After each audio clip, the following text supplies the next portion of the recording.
Good afternoon. It's 1 o'clock and time for the St. John Daily Word. I'm Pastor Ron Genaro, and I welcome you this afternoon. We have several announcements, and today is our Bible study edition, so we're studying the book of Genesis, and we'll get to that in a few moments. We want to remind everyone that the Finance Committee will be meeting this evening at 7 o'clock in the Education Building. We would like all of the members of the Finance Committee to be there and available for the meeting. Silver Sneakers are every Tuesday and Thursdays at 11 a.m. That is very well attended here right now, and we hope to see all the folks there, and we're looking at how long it will continue, whether there'll be any break during the summer or not. Volunteers are needed for Soda Fest, which is going to be April 5th through the 6th. There will be a sign-up sheet on Sunday in the narthex. This is free to us to go and to volunteer. It'll give some exposure to the church. Last year, there were 26,000 people that came to Soda Fest. That was before the HGTV show started to air. We are not certain yet how many people are coming, but I do know, and I am aware because the church is a member of the Chamber of Commerce, there is quite a bit of buzz going on over Sebring with the TV show. I have known at least one person in every episode that is aired. In some cases, I've known everybody that they're talking to and doing some things.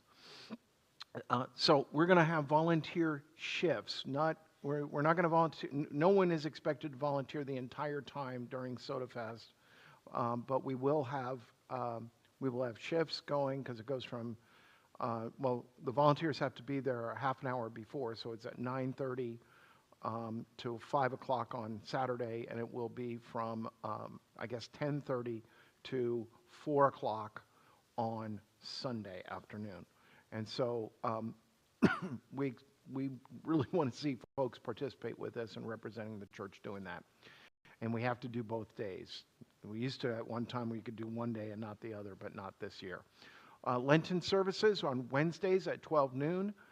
They will be running through April 9th, but each and every Wednesday there will be a service. Lenten offering is a designated offering. There are envelopes and banks available for pickup in the narthex. One half of that will go to Joy in the Harvest Mission, which is an authorized global Methodist church mission, and that is in Tanzania, Africa. And then one half towards the Florida Global Methodist Church Annual Conference that will be meeting in June. Bible study today, 1 o'clock. We're here. We're going to be holding Bible study except for Holy Week. We will stop that week. And then there will be some dates in May where we will not meet because Janine and I have we're taking vacation time to do some family things. Our son is graduating nursing school. Our oldest grandson is lead in a play, in a Gilbert and Sullivan play. He's the lead in Pirates of Penzance. So singing, dancing, and then he joins the Marines in June. Oh boy. We want to let you know about Holy Week. There's the Easter egg hunt on the Saturday before Palm Sunday. Palm Sunday services, 7:45 and 9:30. Maundy Thursday services at 7 o'clock on that Thursday. Messiah in the Passover experience, and I'll say more about that in a moment. That is on Good Friday at 12 noon. Easter Sunday will be our regular service times, but obviously Easter Sunday is a great celebration Sunday, and so we are looking forward to folks being here for those services. Messiah in the Passover is presented by Chosen People Ministries, and it will run 2 hours. We have to have people sign up, and our limit is capped at 100. And so, I think about 12 or 14 have already signed up in the narthex, but please sign up for those this Sunday. And if you sign up and you have to cancel, please let us know so that we can let others know as well. Also on Sunday, April 6th, the Handbell group from Sarasota, Ring Sarasota, which is a large handbell group, they will be performing here. What I understand, and Bob, can you pull out a little bit? All of the chancel area will be filled with handbells, and all in between and even down here. Yeah, the Ring Sarasota director came over several months ago and looked, and they said that our space will work. It'll be a little tight, but they have like 60 people ringing bells, something like that, and it's going to be wonderful. They've already told us one of the featured performances is Ghostbusters with handbells. I'm not even sure how that's going to sound, but I'm told it sounds really good, and then other songs as well. And so we look forward to that. The Easter egg hunt will be Saturday, April 12th, from 10 to 12. We will be stuffing the plastic eggs. We'll be doing that. Oh, that reminds me, I've got to get stuff out of my car. I just drove up here just a little bit ago, and I've got some stuff in the car for the Easter egg hunt. And but that'll be from 10 to 12 on Saturday, April 12th. The Tuesday before at 5 o'clock, we'll stuff the eggs. We are working on the app. The app is available. You can go to wherever you get apps with your phone, Apple App Store or the Google Play Store, and download that. And if you have trouble getting the directory, send a message. There's a spot on there for send a message. It goes to Madison, and she will make sure that it works for you. And we have people that have already had that worked out for them. Melba, I know you don't have a cell phone, so you can't get into the app here, but we will be able to do that with you. Soup and Sides Ladies Luncheon will be this Saturday at 11:30. So if you're going to sign up, you need to call the church office to sign up. That's going to be led, the program is going to be led by Pastor Debbie Mack. She's going to be the featured speaker. And you don't bring a soup, you bring a side dish. The soups are going to be provided. Lifeline screening is this Thursday. I don't know if there are any spaces available, but if you're going to come to that, you need to register online with them directly. And that's going to be all day. They give a time. They're going to be in the education building in several of our rooms. Treasure Trove will return in March of 2026. We remind you again about your food donations to Parkway Food Ministry, non-perishables, peanut butter, canned goods, and cereal. Faith and Fellowship meets on Wednesdays at 11 a.m. in the education building. And then I believe this Sunday is the last of Pastor Dorman leading Sunday School Theology 101. And I neglected to have up there a slide, but the Fellowship Breakfast is meeting tomorrow at 8 o'clock. They're having a eggless omelet casserole kind of thingy. I don't know. It's got some cheese in it and all kinds of stuff in it. But, you know, Tom works hard on those for you, and we hope to see you there as well. Let us begin with a word of prayer. Gracious God, we thank you and we praise you for your presence with us. We ask, O Lord, that you would speak to us through the scriptures today as we study your word. We set our hearts towards you, O God, just as Joseph did. And as you were with Joseph, we pray, O Lord, that your spirit and your presence will be with us today, we ask. Be with those who are struggling with illness, who are normally here. Watch over them, heal them, and bring them back to us soon, we pray. For we ask these things in the name of the Father, the Son, and the Holy Spirit. Amen. We are nearing the completion of the book of Genesis. We do need to think about what book we're going to study next. My suggestion to you is that we take a New Testament epistle that we can work through, because we will take some time off in this summer as well. I haven't figured out yet when that's going to be. Most likely July and August at least. It might be June, July, and August as well. And then what we would do is do an epistle before we get to those dates when we take time off. And then my suggestion is that we pick up the Genesis story with the book of Exodus, if that's okay with you all. All right? Okay. So we have been in the story of how Joseph has. We're in the story of Joseph now, which is it's a continuation of Jacob's story, although he's now called Israel. and the interactions with his brothers. We recall with Joseph, what they did is they sold him into slavery. They sold him to a caravan. That was not their original intent. Their original intent was to kill him. One of the brothers argued, let's just hold him and figure some things out. He was trying to this is Reuben, he's the oldest, he's trying to let them all simmer down. They were tired of Joseph, kind of talking about how they were going to bow down to him, and how he had a nicer coat than they did, whether it had colors, sleeves, or pockets. We don't know. The Hebrew allows for all of that. We just know he showed it off. They didn't like it. And he was a tattletale. If his brothers were supposed to be doing something over here, he would tell their father where they were. Now, he's telling on 30 and 40-year-olds. He's an 18-year-old. How do you think that goes over for these folks? Not well. Obviously, that's why they wanted to kill him. So what happens is, with that is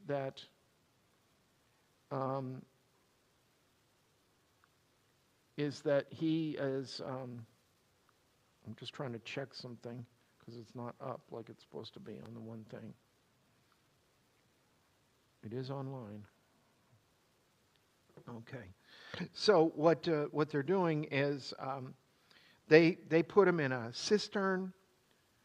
The oldest brother, Reuben, is going to go and get him and take him out, but he doesn't get there. They see a traveling caravan. They sell him off into slavery. That group sells him. He winds up at Potiphar's house, and everything he touches turns to gold. It all goes well. Potiphar trusts him with everything. Mrs. Potiphar thinks that Joseph is handsome, and so she wants him for herself in a sexual manner, and then blames him, saying that he tried to rape her and tried to force himself on her. Potiphar, we know, doesn't believe that based on his actions. And the reason why we know that he doesn't believe that is he puts him in prison. He doesn't kill him, which is what normally would have happened. Without any compunction, he could have killed him. But he just puts him in the prison, and where the prison gets blessed. And he winds up the trustee. He's head of everything, and he's there for 10 years with all of this. But by this time, he's after he gets out of prison, and the reason he gets out of prison is, remember, he's in prison, and he interprets some dreams to the cupbearer and to the baker. The baker's, he interprets it and says, you're going to lose your head, and he does. The cupbearer, you're going to be restored, and everything's going to be fine. Remember me when you are, and the cupbearer says, yes, you gotcha, and then he forgets. And so Joseph is in prison the rest of the time, and he's 30 years old. 30's kind of interesting, because how old is Jesus when he begins his public ministry? 30. So what happens is that he interprets Pharaoh's dreams, because Pharaoh has its dream. Nobody can interpret it. Nobody can understand it. He interprets it, and it is 7 years of bumper crops, 7 years of famine. Now they're in the famine years. What happens is Joseph is so appreciated by Pharaoh, he puts him in charge of the famine and puts him in charge of the food. And then he puts him in charge of everything. He is second only to Pharaoh. Now his brothers have come down to get food. He's questioned them. But the only brothers that come are 10.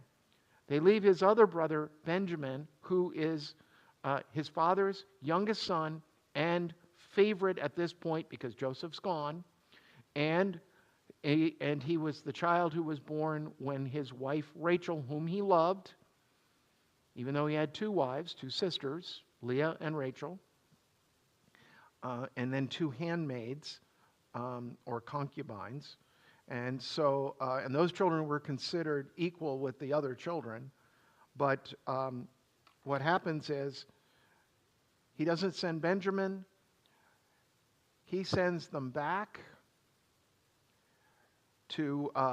but he sends their money with him. He also sends them back, but he holds one of them. He goes and gets one and says, you're going to keep him until you come back. They leave him. They don't come back. Jacob's ready to write him off as another son lost because he doesn't want to lose Benjamin. But then they're losing food. And the famine is such, they can't feed themselves, they can't feed their flocks or their cattle, herds. So Jacob has to relent. And he says, all right, take Benjamin. So then they go down, they rejoice, they see the brother who's been held in prison. He's been released. They are released again. Their money, they were given their money. They brought double the money this time. Their money's still in the bag, got put back in. But Joseph's silver cup is placed in the bag of Benjamin. And then they're caught. And then they're made to all come back. And he says, I'm going to put him in prison. I'm going to keep him. You guys can leave. No, we can't do that. And they intercede. And all of this, as I said in closing last week, is all a test to see what they have learned. To see if they really love their father. To see if they truly are. Remember what they say. We are honest men. Well, are you now really honest? Somewhat. But he does see that Judah says, I'll take his place. Verse 33 of chapter 44. Now therefore, please let your servant remain as a slave to my Lord in place of the boy, and let the boy go back with his brothers. For how can I go back to my father if the boy is not with me? I fear to see the suffering that would come upon my father. That's Judah. He didn't fear it all those years earlier when they sold Joseph into slavery. And then we see what happens in verse 1 of chapter 45. Then Joseph could no longer control himself before all those who stood by him, and he cried out, "Send everyone away from me." So no one stayed with him when Joseph made himself known to his brothers. And he wept so loudly that the Egyptians heard it, and the household of Pharaoh heard it. And Joseph said to his brothers, I am Joseph. Is my father still alive? But his brothers could not answer him. So dismayed were they at his presence. I love that. This is where you hear, like, okay, we talked earlier, like there'd be music here, or there would be sound effects of, uh-oh. Because the one that they sent to prison, or sold into slavery, who wound up in prison, who's been separated from his family, who's been on his own, who's lived like an Egyptian now, he's in charge. What have they already done? They've already bowed down to him. That thing that was prophesied when they were kids. So they bowed down to him. And now the guy who can control whether they live or die is the brother that they had mistreated and had stolen, in a sense, his life. The life that he expected to live.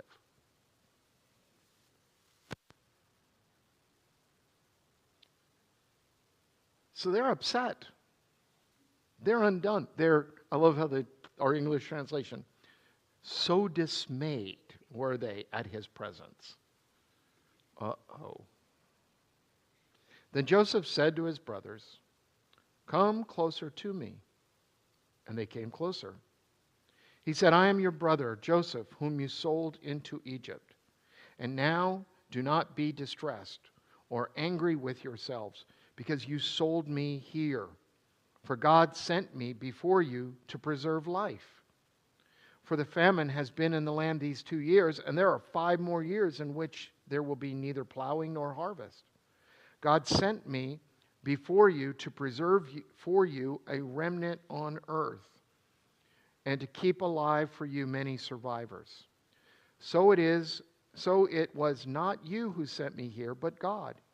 He has made me a father to Pharaoh, and lord of all his house, and ruler over all the land of Egypt.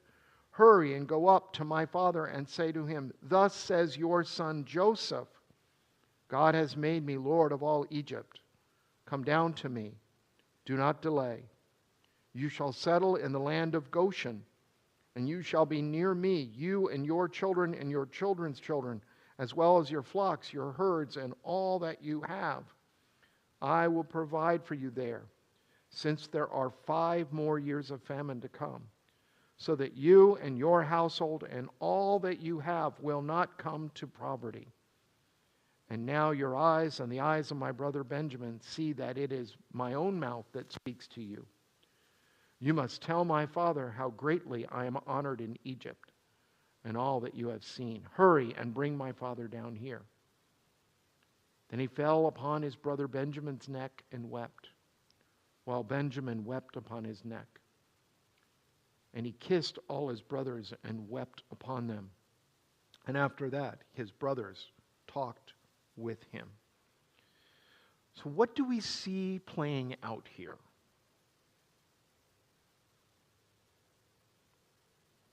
Several theological themes.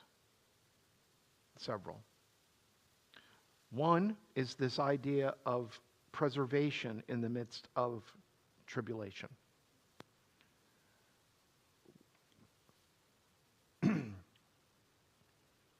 He says, I have come to save a remnant. That's why I'm here. That remnant language will show up in the prophetic writings of God always saving a remnant of believers. Even when things get really bad. You see it in Isaiah, you see it in Jeremiah, you see it with Elijah in his story, that God is persevering and protecting a group. Some will be lost, but some will be saved, because there will be an ongoing testimony of God's goodness and faithfulness and God keeping his people alive, which we see here. We also see that not only that, we see forgiveness. We see his brother, we see Joseph, who had every right to put them to death. Every right. Nobody would have faulted him if he had. He forgives them. Now, what does that remind us of? Jesus' forgiveness? God in general. That God forgives. And God, now, we shouldn't take advantage of that. We shouldn't, what's incumbent upon us. I know that there are these folks who teach, well, once saved, always saved, so you can't do anything to fall out of God's grace. Really? Why would you think that way? Why would you want to think that way? That may or may not be true. What is true is that when we come to this relationship with God, what we are supposed to do is reflect that relationship. If you marry someone and say, good, that's all done, it doesn't kind of work that way. No matter what I do, you're going to have to forgive me and everything's going to be great and hunky-dory. Don't try that at home, folks. It will not work. And we even see that with siblings too.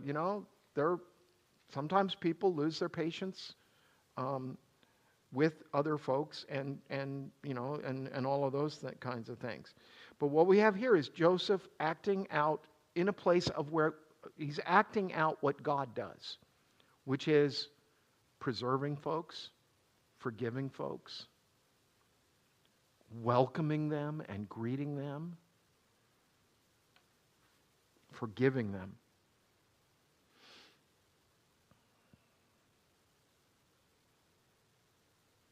Verse 16, when the report was heard in Pharaoh's house, Joseph's brothers have come. Pharaoh and his servants were pleased. Pharaoh said to Joseph, say to your brothers, do this, load your animals and go back to the land of Canaan. Take your father and your households and come to me so that I may give you the best of the land of Egypt and you may enjoy the fat of the land. Right? Prosperity. Happy days are here. Joseph's family has been found and they have found Joseph. Now bring them back. That's not nefarious on Pharaoh's part at this point. Because in the book of Exodus, what we see there is a Pharaoh comes to power who does not remember Joseph, and he will enslave the Hebrew people. Probably out of fear, because there were so many of them, because they kept growing and growing and growing. It's hard to talk about this part of the story without referring to what will happen a few hundred years later.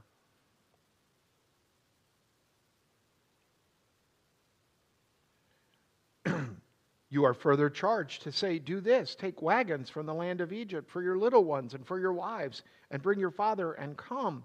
Give no thought to your possessions, for the best of all the land of Egypt is yours. Now, wagons. Here's why that may be interesting. Do you know we don't know who made the wheel? We don't really know who made it. But this is one of those early references to it. And what we do know is the Egyptians had chariots for fighting. It was a platform with wheels, right? You remember seeing the Ten Commandments with Charlton Heston and Yul Brynner, and he's in his chariot, Pharaoh. He doesn't go into the Red Sea. All of his soldiers go in, and all that stuff. And so what it's thought is that Pharaoh is saying, take our state secret, our wheels, our wagons, and go get your family and bring them back. They'll come faster. They won't be tired when they get here. They'll be riding. They won't be walking. The children will be safe. It's not nefarious. This is how respected and loved Joseph is. We think, anyway. Verse 21, the sons of Israel did so. Joseph gave them wagons according to the instruction of Pharaoh, and he gave them provisions for the journey. To each one of them he gave a set of garments, but to Benjamin he gave 300 pieces of silver and 5 sets of garments. To his father he sent the following: 10 donkeys loaded with the good things of Egypt, and 10 female donkeys loaded with grain, bread, and provision for his father on the journey. Then he sent his brothers on their way, and as they were leaving, he said to them, do not quarrel along the way. Don't argue. Get back here soon. So they went up out of Egypt and came to their father Jacob in the land of Canaan, and they told him, Joseph is still alive. He is even ruler over all the land of Egypt. He was stunned. He could not believe them. But when they told him all the words of Joseph that he had said to them, and when he saw the wagons that Joseph had sent to carry him, the spirit of their father Jacob revived. Israel said, enough, my son Joseph is alive. I must go and see him before I die. Any questions on 45, chapter 45? I'm going to take a...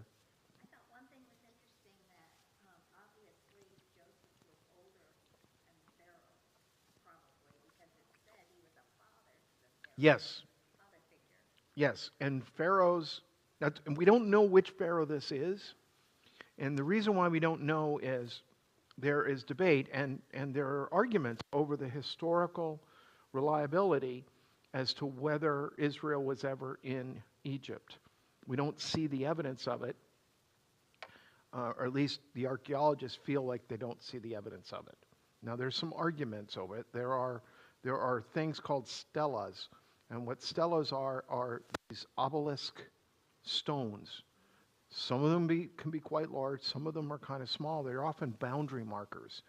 There are some of the patriarchs, people like Jacob and Abraham. They find some stelas that have their names on them. All right? So, because there are people who argue, oh, this Genesis story, it's a made-up story.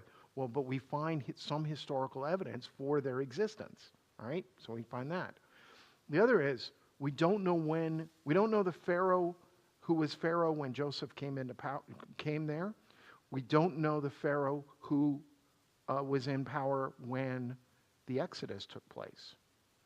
And part of the reason why we think that is because it's a black mark on that Pharaoh that he lost all these people. Because in the Exodus, and again, I don't mean to go over to to the book of Exodus, but the estimation, the conservative estimation is that it's nearly 1 million people. It's really thought that there may be 1 million men, which means it could be as high as 2 or 3 million people. Man, wife, kids. That's a lot of people. And if that is part of your economic power, because you just have to feed them a little, they make stuff for you, they're slaves, they tend cattle, they tend the fields, they build your buildings, because they make bricks without straw, then they all go. What is that going to do to your economy? And you sent your army to make them come back, and they crossed into the Red Sea, and it swallowed them up. And you lose part of your army, or a significant portion of it, or all of your army. Oh yeah, let's put that in the Thebes daily paper. Let's chisel that in and let's do the pictograph on the wall that says we lost here. They don't do that. Oddly, the way history is told, it is told by the winners, and when you lose, you don't tell that part, or you cover that up. That still goes on today. It did in the Civil War as well, that's right. And people retold it in different ways. And people looked for different reasons. My wife is a Southerner, and I was born in northern New Jersey. And so we've had those discussions. And she said, well, it's states' rights. I said, that is a later addition. It is really over slavery and the election of Abraham Lincoln, who promised to end slavery in those states that allowed it. And that's what he did. And then the cessation, which there was no mechanism, and there is still no mechanism to leave. I always think it's funny. They talk about certain states want to leave. There's no way to do that. That's why we fought the Civil War, to keep the Union together. But all of that takes place. But it's a retelling of the history. Janine said to me one time when she did her master's, we were not married, we weren't engaged yet, but she went to Vicksburg, and the hero of the Battle of Vicksburg on the northern side is Ulysses S. Grant. He was the commander of the Western forces. He laid siege to Vicksburg. Now, siege is something you did in the ancient world, but that's what he did. He cut them off. He starved them out. Well, Janine went to Vicksburg because there are these antebellum homes, and there were these older ladies in hoop skirts, and they were docents, and they were taking you around in these tours, and they acted as if they were living in that time frame, some of them, and all of this kind of stuff, and they would give you the history. Janine said to me, look, I'm a Southerner, but they were telling the story as if Vicksburg won and the South won. It didn't. But that's how they were telling the story, that they survived the siege of that scurrilous Ulysses S. Grant, and it's like, I was like that. That's one of my favorite citations, too, about Grant, is that Grant's reputation is that he drank. He may not have drank during the Civil War, but he had gotten himself into trouble when he was a younger officer, and he was separated out. He was kicked out of the Army because he wanted to be with his wife, and he was on his own. He was in the Western frontier, and so he did develop partly a drinking problem there that they kicked him out. He was also one of the lowest in his class graduating from West Point. So, and he came out, there was no war. So so he's kicked out. He volunteers to be a private when the Civil War starts, and they go, no, we're going to make you an officer. You're a West Point grad, So he goes and he winds up in this group, and then he gets switched over and all of this. He winds up commanding all the forces. But he had all these rivals. And all of that to say that they made a complaint to Lincoln and said he's a drunk. And he said, what does he like to drink? I'll buy him an extra case and send it to all of you because he fights. He wins. That's what Lincoln wanted. Huh? You like the guy because he wins. Yeah. And if you recall Civil War, American Civil War history, Lincoln fired generals right and left because they wouldn't fight. McClellan was awful about that. And then you had, there's a word that we use to describe somebody who practices prostitution. It's called hooker. Do you know why we use that term? Because of General Hooker, who had what are called camp followers. So they had the army, and behind them was a group of women who plied their trade. They were prostitutes. They were the camp followers. And so then they started calling them Hooker's Army. Then they dropped the army and they just called them hookers. History's fun. So his brothers go back. They get all this stuff. They tell Joseph, or they tell Jacob that Joseph is alive, and he wants you to come. And Jacob says, I got to go to see him before I die. When Israel set out of his journey with all that he had and came to Beersheba, he offered sacrifices to the God of his father Isaac. All right, we're going to stop there. Beersheba is the southernmost town, village, city. When later on, when you refer to the land of Israel during the prophetic times and things like that, you refer to from Dan to Beersheba. Dan is in the north, Beersheba is in the south.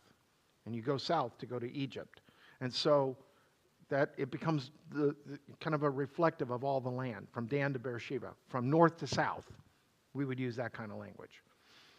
And so he offers a sacrifice to the God of his father Isaac. God spoke to Israel in visions of the night and said, Jacob, Jacob. And he said, here I am. And he said, I am God, the God of your father. Do not be afraid to go down to Egypt, for I will make you a great nation there.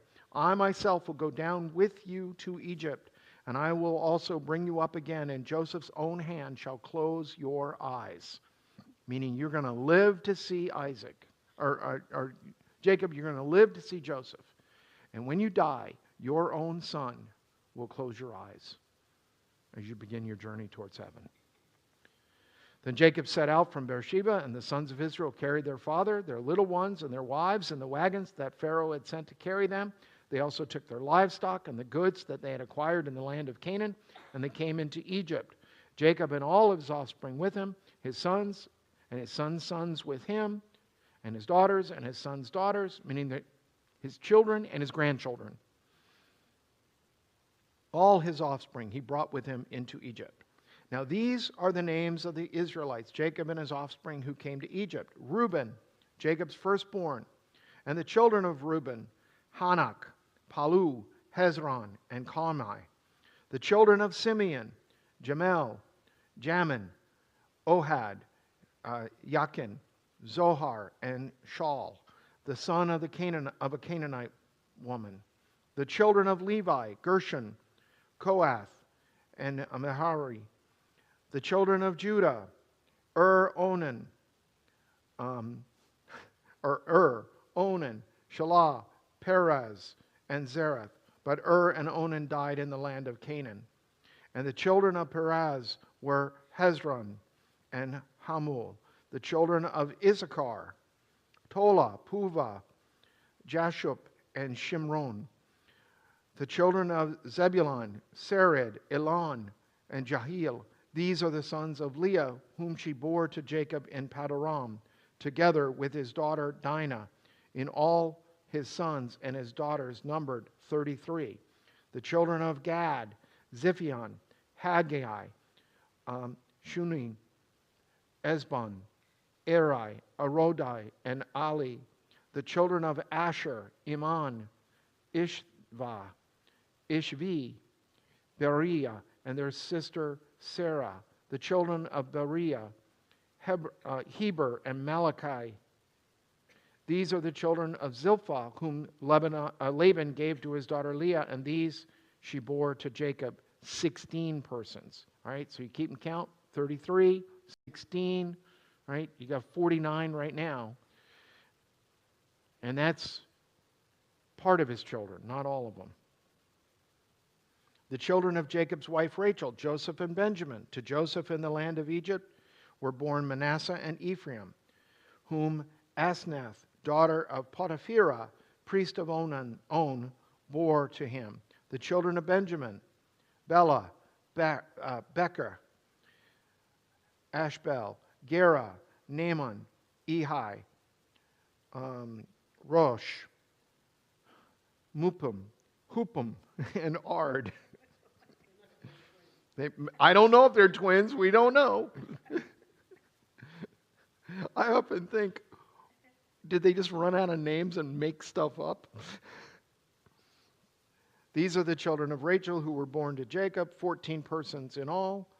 The children of Dan, Hashem. The children of Naphtali, Jeziel, Guni, Jezir, and Shillem. These are the children of Bilnah, whom Laban gave to his daughter Rachel, and these she bore to Jacob, 7 persons in all. All the persons belonging to Jacob who came into Egypt, who were his own offspring, not including the wives of his sons, were 66 persons in all. The children of Joseph who were born to him in Egypt were 2. All the persons of the house of Jacob who came into Egypt were 70. But not the wives. They didn't count the wives. They don't count the grandchildren either. So there's more than that. Out of this 100 to 120 people, possibly, with all the grandkids and stuff, maybe 100, maybe 110, they will just explode over hundreds of years, and there'll be more of them, which can happen.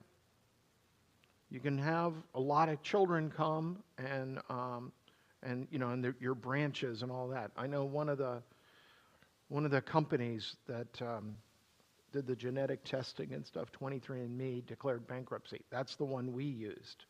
And I was constantly getting emails every few months saying that a new genetic relative, when I'm thinking, whose side was having all these kids? Was it my mom's side of the family or, my dad's side? Because my dad was an only child.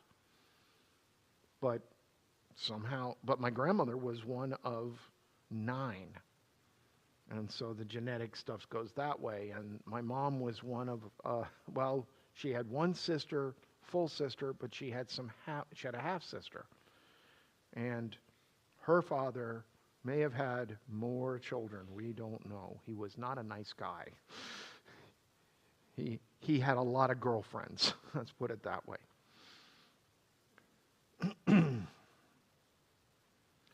So 70, not counting their wives and their grandchildren.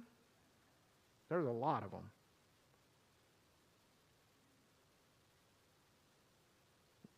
And when I say not counting their grandchildren, I'm talking about Jacob's great-grandchildren. Israel sent Judah ahead to Joseph to lead the way before him into Goshen. When they came to the land of Goshen, Joseph made ready his chariot and went up to meet his father Israel in Goshen. He presented himself to him, fell on his neck, and wept on his neck a good while. Israel said to Joseph, I can die now, having seen for myself that you are still alive. Joseph said to his brothers and to his father's household, I will go up and tell Pharaoh, and will say to him, my brothers and my father's household who are in the land of Canaan have come to me. The men are shepherds, for they have been keepers of livestock, and they have brought their flocks and their herds and all that they have. When Pharaoh calls you and says, what is your occupation? You shall say, your servants have been keepers of livestock from our youth, even until now, both we and our ancestors, in order that you may settle in the land of Goshen, because all shepherds are abhorrent to the Egyptians. Huh? Well, he's telling them. No, Joseph is telling them you're shepherds because that's what they are. They keep flocks. They keep herds. But Egyptians don't like shepherds. So, and all the shepherds have to live in Goshen. He's greasing the wheels for them to be left alone. This is a good thing. But they do more than that. But this is what he's telling them. They'll leave you alone if you're shepherds. Now what will happen is they'll be shepherds, but they're going to wind up having to do other things as they enslave them. When Joseph dies and when a Pharaoh arises who knew not Joseph, and that's the language that it uses, then Pharaoh will enslave them. And Goshen will not be a good place to live. But it is the place where the Israelites live. Now, if I remember my ancient history correctly, there is evidence, historical evidence, of about 1,700 years before David to 1,700 years is the outer. That's the early date. So it's about 2,000 years before or so. 2,000, 2,100 years before David. 1,700. David is 1,000 years BC. 1,700, so it's 1,000 years before David is when they will, that's the earliest date for the Exodus. They're there for about 400 years. There's a question as to how long they're enslaved. There are references that say they were enslaved for 400 years, but they're not enslaved when Joseph's alive. So it may just be like a catch-all phrase that the person who says it is just saying it and makes a mistake, that they were there for a period of time. We do know that historically they had to have been, and rationally and logically, they had to have been giving free rein. They weren't enslaved, and then they were enslaved. And it didn't just happen like that. It was a gradual, and then they were enslaved. Because there arose a Pharaoh who didn't know Joseph, who didn't know the famine, didn't know the story, and just said, hey, I got all these people. Because what they also thought is that if you weren't Egyptian and you lived in their land, you were a slave. Because that's the way it worked in the ancient societies. It was either you're us or you're not us. And if you're not us and you live in our land, then you belong to us. And that kind of works that way. Any questions?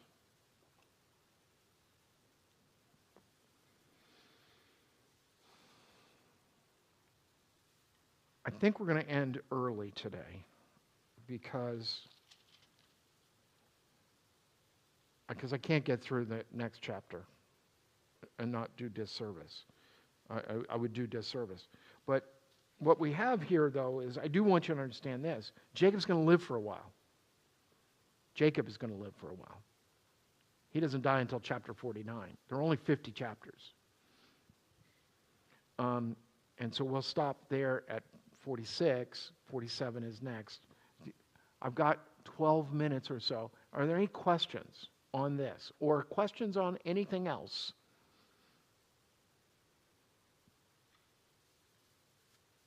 Yes, Judy. What's like the capital of Egypt at this time? Don't they have capital? They do. It's not Alexandria yet. It's Memphis, I believe. Memphis is at the upper part of the Nile. Cairo is a modern invention. And it may be Memphis, I'm not sure. But So is Goshen like near the Nile River? everything's near the Nile River. Because it has to be. Because here's what happens. If you let me get a map. That's a great question. And the question is, what's the capital of Egypt? It's Memphis or Amarna. And the reason why you have Memphis and Amarna is there was actually at one point two pharaohs. You had the upper Nile and you had the lower Nile. And the crown for Pharaoh was actually, when it became unified, and I'm not sure the exact dates of those things, then the crown was a combination crown that they took the upper crown and the lower crown and they merged them together. And so that it was two crowns in one, you know. But that's why the city of Memphis in Nashville, or city of Memphis in Tennessee, it topographically, because of the way the Mississippi River comes in, they call it the Delta, which is what Memphis is.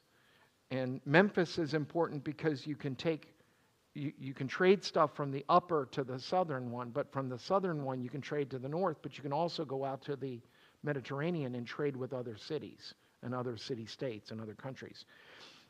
The reason, like in my map, it has green where the rivers are because Egypt is a desert, except for where the Nile is.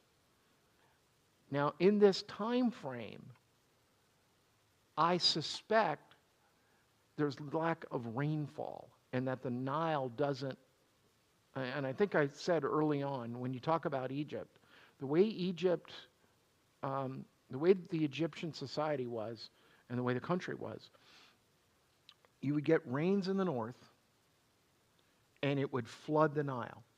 But they knew it happened every year. And so they would, about the time when it's supposed to flood, they would just move inland, let the flood come, and what flooding like this does, it was a gentle flood. The Nile would just rise, and it would overflow its banks, and it would bring topsoil, and it puts it on the riverbank. And so then the water goes down. So what do? You plant in the topsoil, and it's like shooting fish in a barrel that it's going to grow because it's rich food. You got to be a poor farmer to not get something, to not get a yield from it. Yeah, you got to deal with crocodiles and all of that kind of stuff. You got to be careful of that because they're in the Nile. There were. It's the African continent. So their flooding was almost a controlled, regular, as the sun rose in the east and sets in the west. That's how you could bank on it. The other area, Mesopotamia, is violent. You need the flooding there too, but it's not regular.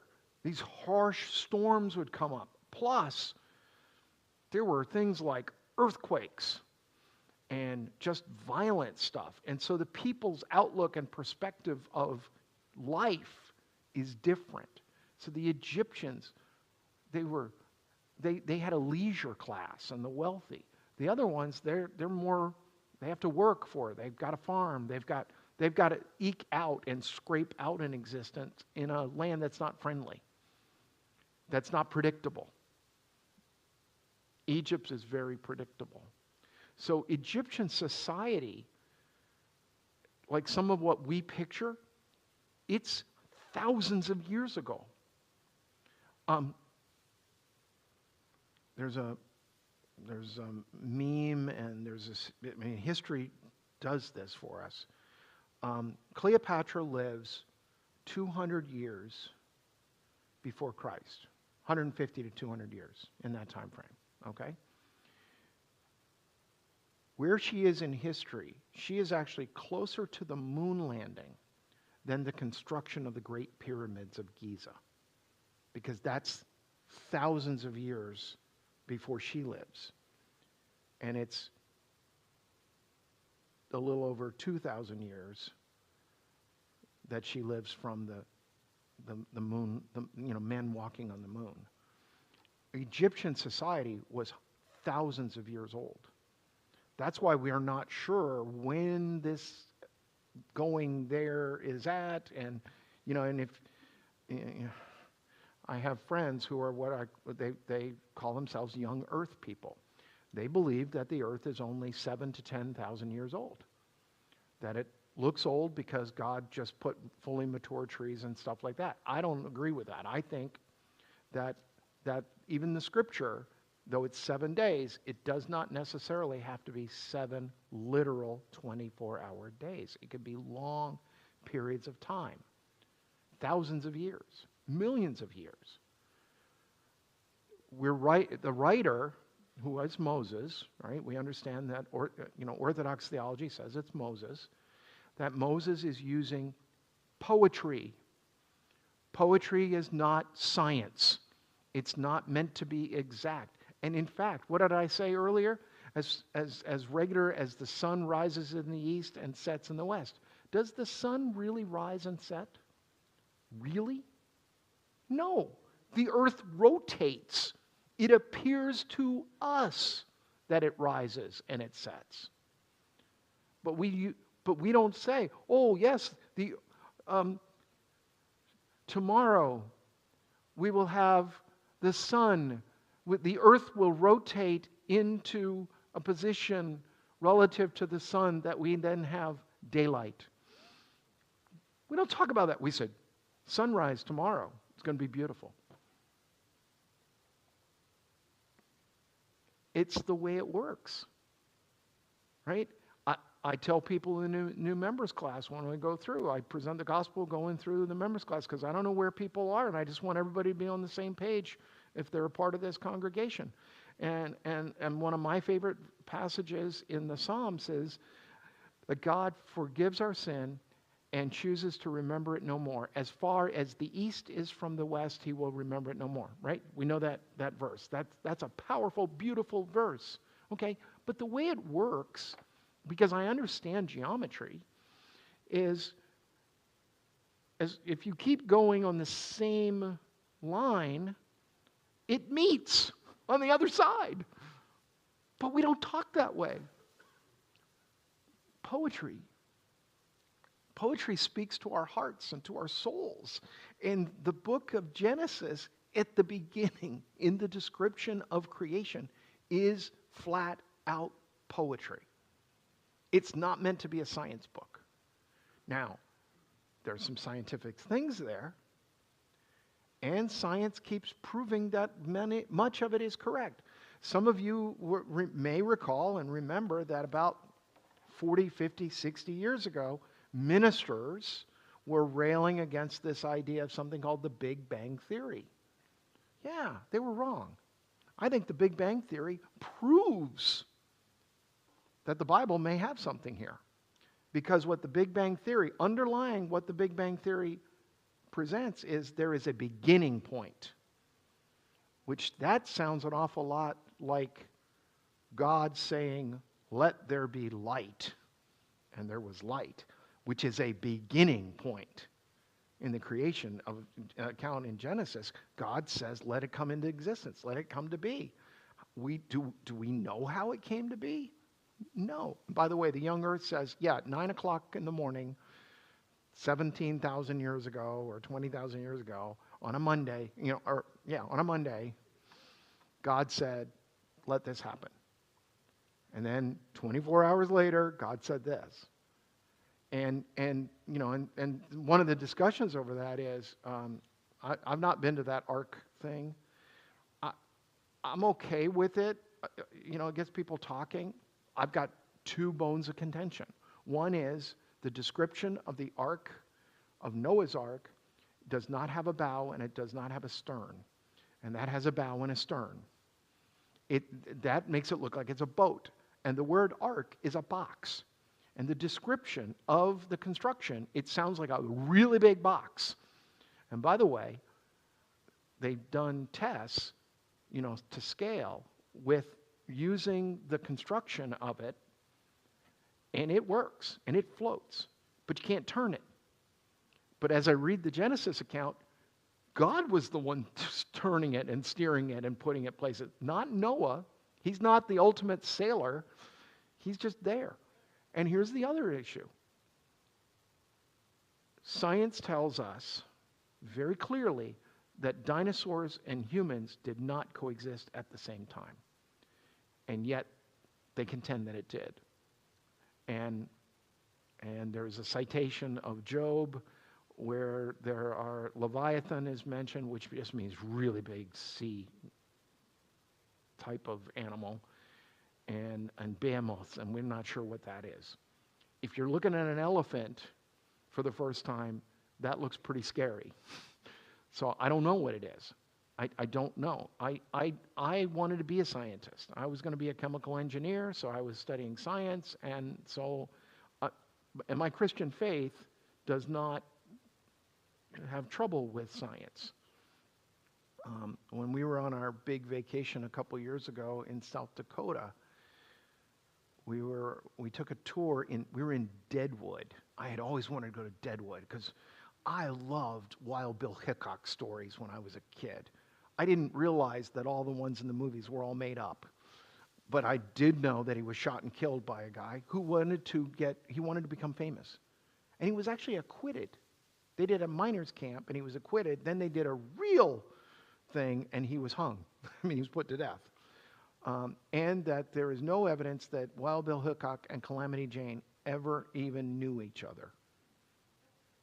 That they overlapped 2 or 3 days. Her story about her daughter being fathered by Wild Bill Hickok was hooey. She was born 3 years after he was dead. But they thought, hey, she was famous, she died. Let's move her grave next to his, and it'll bring tourism. I went and saw it. We went out there, we saw the grave, and there was all this kind of stuff there, poker chips, cards, alcohol. People somehow got into and they put an iron wrought fence around it to keep people. They still get stuff in there. I don't know. But there was a gold mine. Well, we had toured a gold mine a couple of days earlier, and Janine hit her head, and I hit my head, and we were like this. No, we don't want to do a gold mine. But this was a real gold mine, because Deadwood Gulch, that's how it was discovered. Somebody discovered gold there, real gold, and they mined it. They don't mine gold there anymore, but they use that mine to shoot particles underground to another mine. And now I've lost the word of what it was, but there's neutrons? No, not neutrons, but they're newts or something like that. Neutrinos, that's it. Thank you, Bob. Neutrinos. But I had heard about them and read about them a couple of weeks earlier. So he said, have you heard of neutrinos? I went, yes. And they are particles that can travel underground through rock. And they shoot them from one mine to another. And they're trying to figure out, I mean, it's cool to do. Nobody knows what you can do with that yet. But they said, oh, no, the study of this is giving us other ideas on science and all that kind of stuff. But, I don't think Moses could have ever imagined something like that. Or X-rays. Or any of the other kinds of scientific things we have. And I'm happy that we have much of those things. I've had people through the years say, oh, Pastor Ron, I just wish I lived in biblical times. My response is, I really like electricity and satellite TV. And my wife and I really like a stove and a washing machine. Well, I would have figured out pizza a long time ago. In Italy, pizza is leftovers, by the way. Modern pizza that we eat here in America was invented in Brooklyn after World War II. Yeah, the American soldiers saw this thing and they tried to do it, and then they perfected it, and they added sugar to it and made it taste even better. My son was in Venice when he did a singing tour through Europe, our oldest son, and his mind works like my mind. He decided they had to eat lunch on their own in Venice. They were one day in Venice. And he said, Dad, I ate pizza in Venice. Isn't that cool? I said, yeah, what did it taste like? He said, not like what we get here. He said, it was a lot different. And I said, oh, good. Anything else happen? Yeah, one of my buddies said, he's Italian, meaning my son. And the waiter said, what's your last name? Do you have an Italian last name? Yeah. What's your last name? Genaro. He spat on the ground and said, dirty Napoli. Because Genaro is from Naples. And Naples had a history of, like a 1,000-year history of subjugating the other Italian areas. And they were cruel. They did bad stuff. I wasn't there. Wasn't me. But, and everybody messes up my name, mispronounces it, miswrites it, all this other kind of stuff, except for a pizza place that was in college, because that guy was from Naples. And I call him up, and I said, Genaro, let me spell it. He says, D-E, capital Genaro, right? I said, yeah. He says, that's how you spell it. Like, not everybody gets that. It means born of January. Born of January, which is to be lucky in Italian culture, is to be born of January. I don't know. You were talking about the names and how did they just pick up? They all mean something in Hebrew. But that was important to them. Yeah, What the name meant. yeah. They named them because of. Certain events and historic things that happen. Just like in the Native American, you wind up with names like Spotted Horse because they saw the father saw a spotted horse immediately at the birth of the child, or Lone Eagle, just one eagle flying around, all of those things. Of course, my knowledge of all of that just ended and played out, When you learn stuff about the Native Americans from F Troop as a kid, there's not a lot there. Judy remembers it, don't you? We all love that show. I think every one of those characters or actors is gone now. They're all gone. The last one holding out was Larry Storch. He almost lived to 100. So, all right, well, we're going to close there. See, I let you ask one question, and I wax on for about 16 minutes. Sorry. Let's close in prayer. Gracious God, we thank you and we praise you, and we ask, oh Lord, that you would be with us as we part. Be with us in all of the events that will be happening over the next few days and weeks as we seek to be your people in this community and in this world. We ask all of these things in the name of the Father, the Son, and the Holy Spirit. Amen. Remember, God loves you. This church loves you. I love you as your pastor. I also want to remind you, for Easter Sunday morning, you want to get here a few minutes early, because 15 minutes before each service, the brass groups will be playing a mini concert. Just as we do the strings on Christmas, we do the brass players that will come and play on Easter Sunday morning. God bless you. Have a great day. Bye now. See you Thursday.